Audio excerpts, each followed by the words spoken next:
Tšau! Anne siin oma huusa unboxing videotega.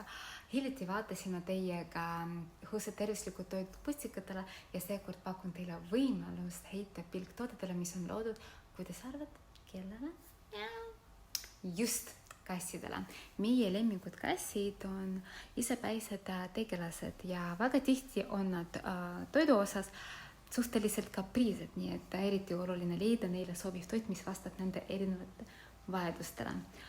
Kasside puhul on oluline mõista ka seda, et iga kass on unikaalne. Nende toitumisvajadused võivad erineda sõltuvalt vanusest, aktiivsest tasemest ja tervislikust seisundist. Nii et seetõttu mina teen video ja ka panen erinevaid reelse, kus vaatame teiega täpsemalt üle tooted, mis sobivad erinevate vajadustele ja maitse-eelistusele kassidele. Ja olen 100% kindel, et iga kass leiab midagi maitsvat ja tervislikud huusa toote valik.